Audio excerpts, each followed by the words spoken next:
구약의 율법은 인간의 죄를 정죄하기 위해서 만들어진 법이기 때문에 때로는 상당히 그 법을 시행하고 판결하는 데 있어서 잔인하기까지 하고 저지른 죄에 합당한 대가를 치르도록 하는 부분들이 많습니다. 오늘날 그 완성된 복음을 받아들이지 못하는 유대인들이나 모슬렘들이 잔인한 이유도 바로 구약의 비수 같은 율법들을 받아들이고 그 말씀에만 의존해서 살기 때문에 그렇게 살벌하고 때로는 무서운 모습을 본다고 하는 것입니다. 그러나 사람이 자신의 죄에 해당하는 형벌을 받아야 한다면 살 수 있는 인간은 존재치 못할 것이기 때문에 하나님께서 그 죄를 대신 감당하시고 그 은혜의 십자가 밑으로 사람들을 불러서 구원하시는 사랑의 역사가 바로 예수 기도의 대속의 피 흘리심이고 이것이 바로 새 언약이라고 하는 사실입니다. 그러므로 오늘 본문의 마지막에 하늘에 계신 너희 아버지의 온전하심과 같이 너희도 온전하라. 굉장히 듣기에 좀 무거운 당부의 말씀이지만은 이것은 인간 스스로의 힘과 능력으로는 도저히 불가능한 그런 과제이고 애당초 하나님께서 사람들의 경건을 의지해서 이러한 당부를 주신 것이 아니다. 저는 그렇게 믿습니다. 지고지선하신 하나님의 온전하심과 같이 인간이 온전할 수 있다면 예수 기도의 고난의 십자가는 더 이상 필요치 않았을 것이기 때문에 하늘에 계신 너희 아버지의 온전하심과 같이 너희도 온전하라는 말씀은 바로 주님의 온전하심을 의지하는 그런 삶 가운데서 가능하다고 하는 것을 먼저 생각을 해야 됩니다. 일찍이 이것을 깨달았던 바울은 그러므로 내가 그리스도를 위하여 약한 것들과 능욕과 궁핍과 핍박과 곤란을 기뻐하노니 이는 내가 약할 그때에 곧 강함이니라. 고린도후서 12장 10절에 그렇게 고백을 합니다.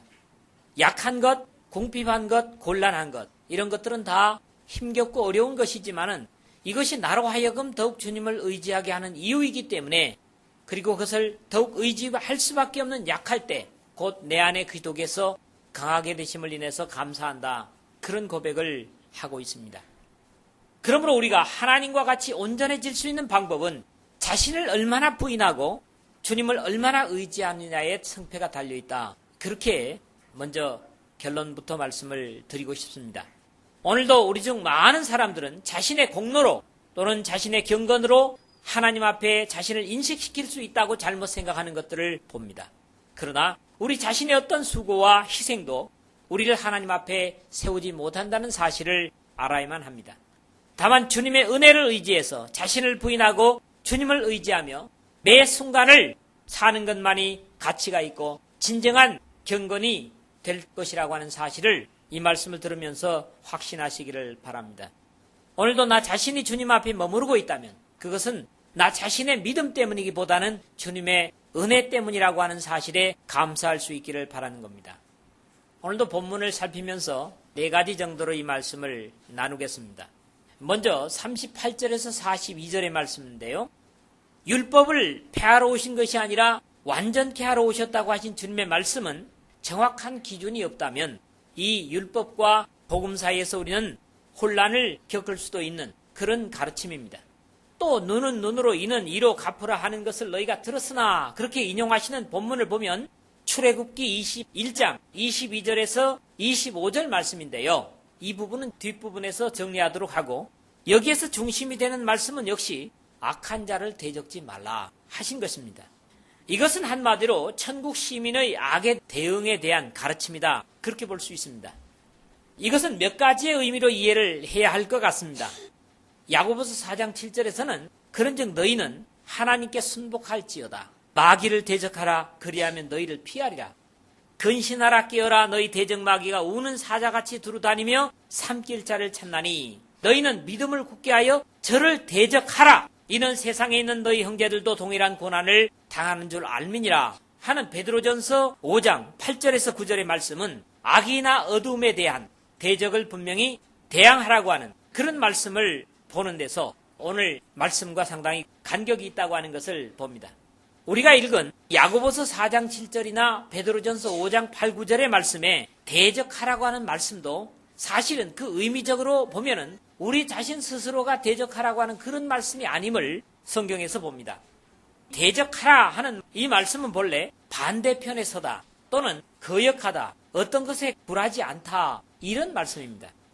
하나님 편에 서서 마귀의 말은 순종하는 것이 아니라 거역하고 어떤 마귀의 주문에도 굴하지 않는 것을 바로 대적하라 하는 의미 속에서 이해를 하게 됩니다.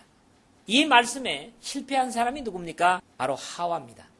세 가지 정도로 대적하라고 하는 말씀 부분에서 이해를 하겠는데, 첫째로는 인간의 완악함을 인해서 이러한 하나님의 뜻을 바로 감당할 수 없기 때문에 대적하지 말라, 그런 주문을 하셨다고 하는 것을 이해하게 됩니다. 이미 앞에서 우리는 이혼의 허용이 하나님의 본래의 뜻이 아니지만은 사람들의 완악함 때문에 이혼을 허락하셨다고 하는 예수님의 말씀을 생각한 바 있습니다.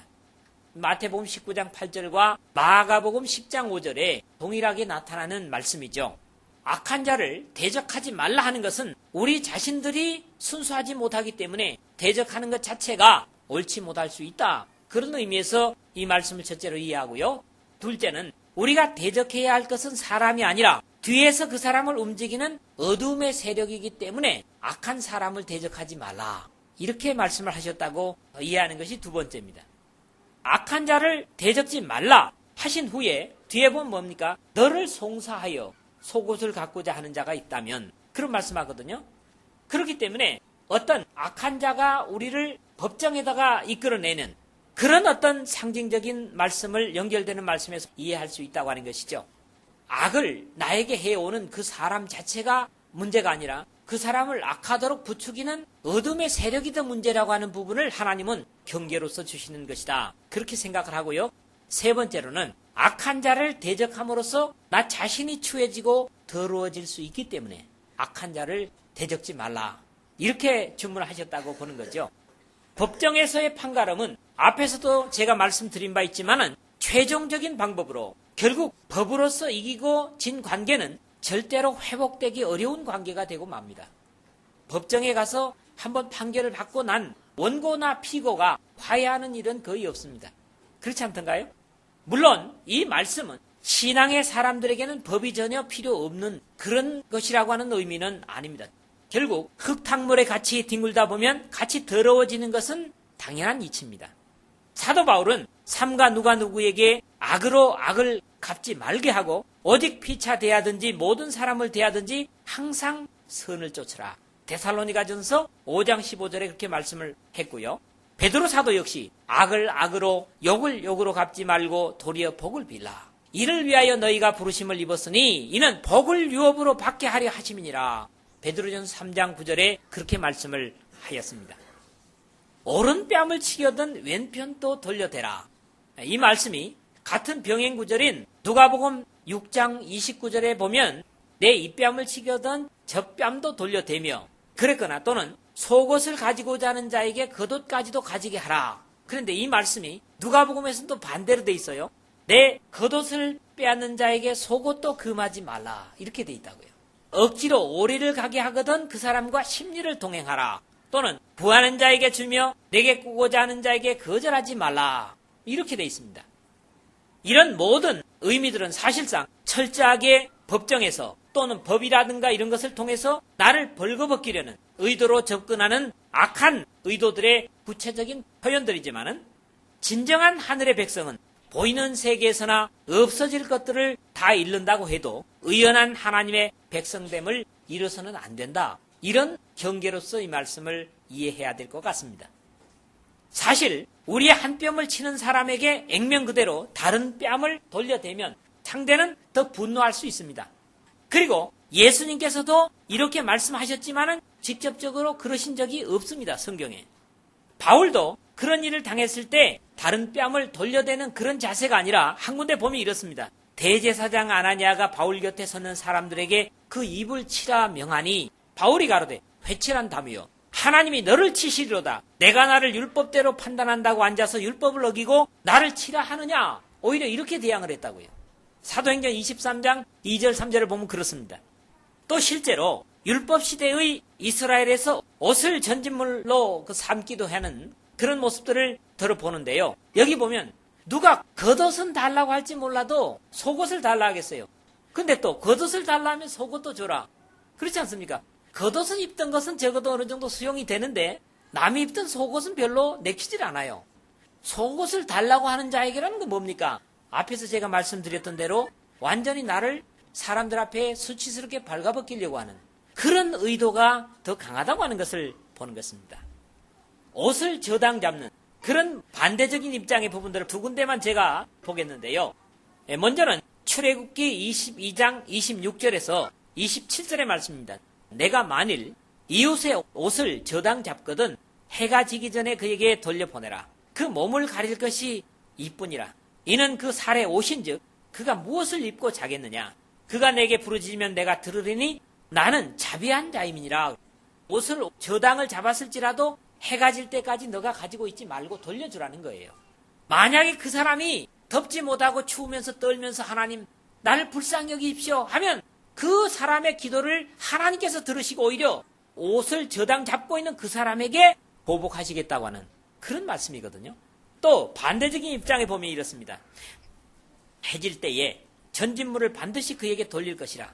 그리하면 그가 그 옷을 입고 자며 너를 위하여 축복하리니 이 일이 내 하나님 여호와 앞에 내 의로움이 되리라. 신명기 24장 13절 그렇게 기록을 합니다. 분명히 돈은 안 갚았는데 전진물로 잡았던 옷을 돌려줬어요. 그래가지고 그 사람이 듣고 자면서 이번엔 축복의 기도를 합니다. 하나님, 이 사람이 내가 돈을 못 갚았는데도 전진물 된 이 옷을 돌려주기 때문에 내가 이렇게 감사하게 듣고 잡니다. 저 사람을 축복해 주십시오. 그러면 역시 하나님께서 그 기도를 들으시고 축복을 하시겠다는 겁니다. 그렇죠? 하나님의 자녀로서 진정한 성리는 빼앗고 자신 앞에 무릎을 꿇리는 자가 아니라 영원을 약속하는 자라는 거지요.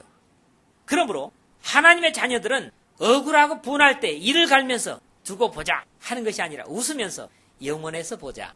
이런 고백을 하는 사람이어야 한다고 하는 것입니다. 모든 하나님의 백성들이 이렇다면 세상은 아마 엄청나게 달라질 것입니다. 그것을 기대하시고 주님은 이런 말씀을 주셨다고 생각을 하게 되고요. 그게 두 번째로는 43절에서 45절입니다. 우리는 원수를 맺는 것이 얼마나 비극적인 것을 많이 봐왔습니다. 그렇지 않아요? 코미디 프로그램에서도 그런 것들을 패러디로 사용하잖아요.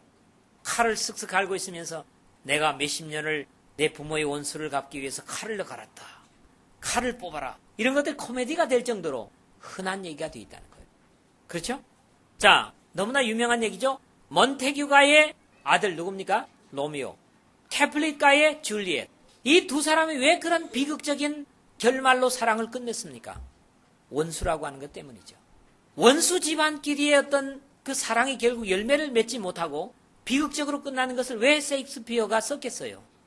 바로 원수 맺는 것에 대한 비극을 단적으로 표현한 것이다. 남녀간의 사랑이라고 하는 것으로 원수의 비극성을 묘사한 그것이 바로 로미오와 줄리엣이다. 이렇게 여러분들이 들어 이해할 수가 있을 것입니다. 원수는 계속적으로 원한의 사슬을 엮어 내려가는 것을 역사 속에서 우리가 보는 것입니다.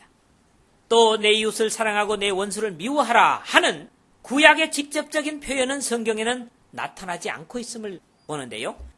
출애굽 시에 괴롭혔던 암몬 사람과 모압 사람, 신명기 23장 3절이라든가 또는 아말렉, 신명기 25장 17절에서 19절, 기타 이방인들이나 이스라엘 민족의 숙적, 옛날부터 적이었던 사람들에 대한 보복의 명령들은 율법에서 더러 나타나는 사상들입니다. 가나안의 7족속에 대해서도 내 하나님 여호와께서 그들을 내게 붙여 너로 치게 하시리니 그때에 너는 그들을 진멸할 것이라 그들과 무슨 언약도 말 것이요 그들을 불쌍히 여기지도 말 것이며 신명기 7장 2절에 그런 기록을 보는데요. 원수로 여겨야 할 대상으로 당부하는 것들은 분명히 있습니다. 그러나 모든 원수된 것을 십자가로 도말하신 이후에는 어느 민족, 어느 인종도 하나님과 화목하게 하려 하심이라 하는 하나님의 새 언약의 약속을 보는 겁니다. 또 십자가로 이들을 한 몸으로 하나님과 화목하게 하려 하심이라 원수된 것을 십자가로 소멸하시고 에베소서 2장 16절에 이 말씀 역시 천국 시민의 원수에 대한 대응 방법으로 이 말씀의 중심은 너희 원수를 사랑하며 하는 말씀이라고 하는 것입니다. 그러나 너희 듣는 자에게 이르노니 너희 원수를 사랑하며 너희를 미워하는 자를 선대하며 너희를 저주하는 자를 위하여 축복하며 너희를 모욕하는 자를 위하여 기도하라. 같은 병행 구절인 누가복음 6장 27절에 28절에서는 그렇게 기록을 하고 있습니다. 앞에서 우리는 진정한 원수는 사람이 아니라고 말씀을 드렸습니다. 바울 사도는 내 사랑하는 자들아 너희가 친히 원수를 갚지 말고 진노하심에 맡기라. 기록되었으되 원수 갚는 것이 내게 있으니 내가 갚으리라고 주께서 말씀하시니라. 로마서 12장 19절에 그렇게 원수는 하나님의 백성들이 직접 대항해야 할 대상이 아니라고 경계를 주고 있습니다. 적어도 하나님의 백성들은 이 지상에 원수를 둬서는 안 됩니다. 혹시 여기 누구를 향해서 원수시하는 사람이 있습니까? 그리스도인의 삶은 이 세상에서 원수를 제하여 가는 사람들인데 총칼로 제거하는 것이 아니라 희생의 십자가를 통해서 화평을 이루어가는 사람들이기 때문입니다. 바울은 성령을 거역하는 육체의 일을 거론하면서 육체의 일은 현저하니 곧 음행과 더러운 것과 호색과 우상숭배와 술수와 원수 맺는 것과 분쟁과 시기와 분냄과 당짓는 것과 불리함과 이단과 그랬고요. 전에 너희에게 경계한 것 같이 경계하노니 이런 일을 행하는 자들은 하나님의 나라를 유업으로 받지 못할 것이요. 갈라디아서 5장 19절 20절에 그렇게 강하게 질책을 합니다. 바로 성령의 일이 아니라 육신의 일이 원수 맺는 일이라는 거죠. 주님께서는 십자가에 자신을 다는 자들을 위해서 기도하심으로써 이러한 가르침에 친히 본을 보이셨습니다. 우리 믿음의 사람들에게 아직 원수 같은 대상이 있다면 이 말씀을 듣는 여러분들에게 원수 같은 대상이 있다면 죄송하지만 그 사람은 자신이 하나님의 백성됨을 점검할 필요가 있겠습니다. 주님께서 너희 원수를 사랑하며 너희를 핍박하는 자를 위하여 기도하라. 이같이 한즉 하늘에 계신 너희 아버지의 아들이 되리니 라고 확인을 하셨기 때문입니다. 우리 믿음의 사람들에게 분명히 원수는 없어야 됩니다. 앞에서 그 부분을 말씀드렸죠? 하나님이 그 해를 악인과 선인에게 비치게 하시며 비를 의로운 자와 불의한 자에게 내리우심이니라. 그렇지 않습니까? 우리의 아버지께서 그러하심 같이 우리가 그분의 아들이요 딸이 되었다면 더 이상 육신과 죄의 잔재인 원수 삼는 일은 없어야 한다. 그런 말씀입니다. 천국 백성 된 가장 쉬운 검증은 이 세상에 미워하는 사람과 원수가 없고 다만 하나님과 같이 불쌍히 여기는 사람만이 있다고 하면 그 사람은 하나님의 사람이라고 확신해도 좋을 것 같습니다. 영의 사람들은 원수를 없애가지만 육의 사람만이 원수 맺는 것과 편가름을 좋아하고 하나님과도 원수로 행하게 되는 것입니다. 그러한 삶은 십자가의 은혜를 헛되게 하고 십자가의 원수로 행하는 자들입니다. 내가 여러 번 너희에게 말하였거니와 이제도 눈물을 흘리며 말하노니 여러 사람들이 그리스도의 십자가의 원수로 행하느니라. 빌립보서 3장 18절의 말씀이죠. 우리는 결코 십자가의 원수가 돼서도 안 되겠고 이 지상에 존재하는 사람들의 원수가 돼서도 안 된다는 그런 경계의 말씀이죠. 너희 원수를 사랑하며 너희를 핍박하는 자를 위하여 기도하라. 이같이 한즉 하늘에 계신 너희 아버지의 아들이 되리니 이 말씀을 새겨 들으시는 여러분 되시기를 주의 이름으로 부탁을 드립니다. 그게 세 번째로 46절에서 48절입니다. 이 마지막 부분에서 제목을 잡았죠? 하늘에 계신 너희 아버지의 온전하심과 같이 너희도 온전하라 하는 부분입니다. 이 부분의 말씀은 천국 시민과 세상 사람들과의 구별 그리고 천국과 지옥의 차이가 분명하다는 사실을 증거하면서 천국 백성의 이웃과의 관계를 정리하고 있습니다. 여러분들 천국 시민의 헌장이라고 하는 이 마태복음 5장을 보면 대개 이웃과의 관계입니다. 그러나 다음부터 상고하게 되는 6장을 보면 그것은 자신과 하나님의 관계를 돈독히 하고 바르게 하라고 하는 그런 권면으로 주어지고 있는 것을 봅니다. 우리는 육신을 입고 이 땅에 살면서 하나님 아버지의 온전하심과 같이 온전할 수 있을까? 그렇게 의심해 볼 수 있겠지만은 주님께서는 불가능한 것을 시키시거나 명령하실 분이 아니라는 확신에서 온전할 수 있는 몇 가지를 생각해 봤으면 하는 것입니다.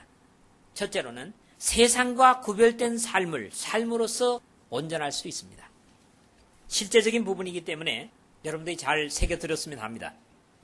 여기서 세리나 이방인들을 비교하는 것은 결국 썩어질 땅의 가치로만 사는 사람들과 같아서는 온전할 수 없다 그런 말입니다. 이 세리가 어떤 사람들이에요?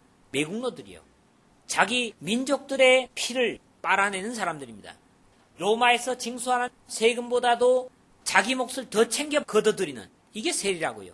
그렇기 때문에 이스라엘 속에서 세리라고 하는 사람들은 벌써 버려놓은 사람들이에요. 그리고 이방인이라고 하는 건 뭡니까? 하나님의 법에 의해서 살지 않는 세상의 모든 악한 구조 속에서 그 악과 더불어 사는 사람들을 이방인이라 이렇게 묘사를 하고 있다는 것이죠. 이 사람들 왜 그렇습니까? 세상의 것을 더 취하기 위해서. 이런 동족으로부터 욕을 들으면서도 이런 삶을 사고 있는 사람들이 누굽니까? 세리나 이방인들이라는 거죠. 우리가 세상과 확실히 구별된 삶을 살 때 비로소 하늘에 계신 우리 아버지의 온전하심과 같이 우리도 온전할 수 있다는 겁니다. 하나님은 그렇게 위해서 우리를 성도라고 하는 이름으로 세상과 분리해 놓으셨어요. 그럼에도 불구하고 우리는 세상의 원리, 세상의 삶 그대로 살기 때문에 구별됨이 전혀 나타나지 않는다는 겁니다. 그러므로 하늘에 계신 너희 아버지의 온전하심과 같이라고 하는 것은 너희들은 하나님께서 세상에서 구별된 의도대로 살아야 된다. 그런 말씀이라는 거죠. 두 번째로 온전하신 예수 그리스도를 온전히 따름으로 우리는 온전할 수 있다는 겁니다. 지금까지 말씀하신 내용 자체가 우리 인간의 가치나 수준에서 가능한 이야기들이 아니라고 제가 말씀을 드렸습니다. 믿음의 주요 또 온전케 하신 이인 예수님을 바라보자. 저는 그 앞에 있는 즐거움을 위하여 십자가를 참으사 부끄러움을 개의치 아니하시더니 하나님 보좌 우편에 앉으셨느니라. 히브리서 12장 2절에 그렇게 말씀을 하는데요. 온전케 하시는 예수님을 바라보라는 거예요. 그 말씀 뭡니까? 우리를 온전케 하시는 주님이라는 거죠. 주님의 온전을 그를 따르는 우리 모두가 순종하고 따름으로 온전할 수 있음을 우리는 확신할 수 있다. 그런 말씀입니다. 세 번째로 하나님의 자비를 본받을 때 온전할 수 있습니다.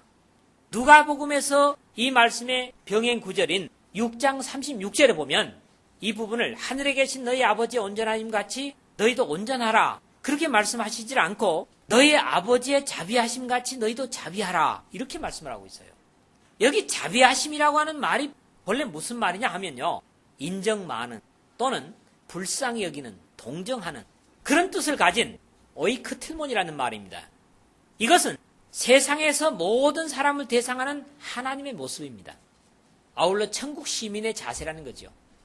우리는 대적하거나 원수를 미워하거나 할 필요는 없지만은 모든 이 세상에 존재하는 사람들을 하나님께서 보시는 것처럼 인정 많은 눈으로, 불쌍히 여기는 눈으로, 동정하는 눈으로, 그래 알지 못해서 저렇다. 저들이 기다리는 건 지옥뿐이니 얼마나 가련한가. 깨닫지 못하는 것들에 대한 그런 사람들을 하나님의 자비의 눈으로 볼 때 비로소 우리는 어떻습니까? 이미 하나님의 자녀된 자세가 되어 있는 모습이죠. 그러므로 우리가 온전할 수 있는 것은 적어도 이 세 가지다. 그런 말씀입니다. 마지막으로 네 번째로는 말씀의 바른 이해와 적용이 우리의 믿음의 삶을 온전케 하기 때문에 여태까지 제가 나눈 말씀을 정리하면서 이 말씀을 마무리하겠습니다. 또 눈은 눈으로 이는 이로 갚으라 하였다는 것을 너희가 들었으나 나는 너희에게 이르노니 악한 자를 대적지 말라. 누구든지 내 오른뺨을 치거든 왼편도 돌려대며 이렇게 말씀이 인용이 되고 있는데요. 눈은 눈으로 이는 이로 갚으라 하였다는 것을 너희가 들었다. 이거 뭡니까? 구약의 율법인데요. 이 본문의 내용을 가서 한번 보도록 하겠습니다. 이 말씀은 출애굽기 21장 22절에서 25절의 말씀입니다. 사람이 서로 싸우다가 아이벤 여인을 다쳐 낙태케 하였으나 다른 해가 없으면 그 남편의 청구대로 반드시 벌금을 내되 재판장의 판결을 조차 내릴 것이니라. 그러나 다른 해가 있으면 갚되 생명은 생명으로, 눈은 눈으로, 이는 이로, 손은 손으로, 발은 발로, 데운 것은 데움으로, 상하게 한 것은 상함으로, 때린 것은 때림으로 갚을지니라. 인용하신 지 본문이 이렇게 되어 있습니다. 여기서 혼란할 수 있는 소지는 뭡니까? 하였다는 것을 너희가 들었으나 나는 너희에게 이르노니 하신 것입니다. 그러면서 앞에 율법의 말씀을 전혀 반대하는 그런 말씀을 예수님이 제시한다고요. 그렇지 않습니까? 분명히 한편으로만 보면 율법과 주님의 가르침이 상반되게 증거되고 있다는 사실입니다. 그러나 주님께서는 오늘 우리를 혼란케 하시려고 이 말씀을 주시지 않았다는 사실입니다. 분명히 말씀의 바른 적용이 천국을 만들고 또 동일한 말씀의 잘못된 적용이 지옥을 만들기 때문에 말씀의 바른 이해와 적용은 믿음의 사람들에게 대단히 중요합니다. 믿음의 사람들이라 할지라도 어떤 사건에는 분명히 피해를 끼친 사람 그리고 손해를 입은 사람이 있습니다. 그렇지 않아요?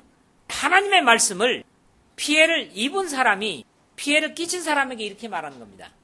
오늘 이 말씀을 적용하면서 자, 눈은 눈으로, 이는 이로, 생명은 생명으로, 손은 손으로, 발은 발로, 데운 것은 데움으로, 상하게 한 것은 상함으로, 때린 것은 때림으로 하라 그랬다. 한번 당해봐라. 그러니까 그것만 성경이냐? 아니, 당신은 지금 구약 성경만 아는구만. 예수님께서 신약에 하신 말씀 몰라? 이러면서 예수님은 그것을 부정하셨다고. 악한 자를 대적지 말고 내 오른뺨을 치거든 왼편도 돌려대고 오리를 가자고 하면 십리를 가고 속옷을 달라면 겉옷도 달라 그랬는데 이런 말씀 몰라? 이렇게 두 사람이 말씀을 서로가 적용한다면 어떻게 되겠어요? 거기는 싸움밖에 날 게 없습니다. 분명히 말씀을 같이 적용하는데 말이죠. 거기는 싸움이 나고 너가 옳다 내가 옳다 이게 성경이다 저게 성경이다 어떻게 되겠어요? 지옥입니다. 그러나 이 말씀을 반대로 한번 적용을 해보십시오. 먼저 피해자가 이 주님께서 말씀하시기를 누구든지 오른편 뺨을 맞거든 왼편도 돌려대고 속옷을 가지려고 하면 겉옷도 주고 오리를 가자고 하면 십리를 주라고 그랬는데 주님의 말씀에 의한다면 당신이 한 게 나에게는 문제가 되지 않습니다. 그러니까 이 가해자는 또 뭐랍니까?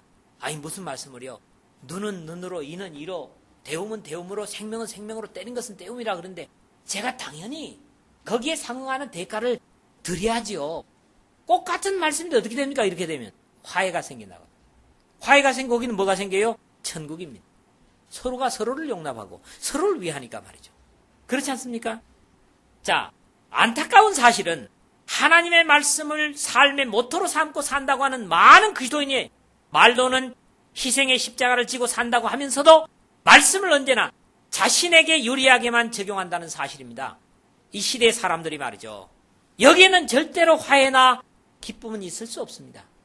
꼭 같은 말씀을 가지면서도 반대로 언제나 상대를 위한 말씀에 적용이 된다면 그러한 삶에는 감사와 기쁨이 충만한 평강의 삶을 누릴 것이라는 사실입니다.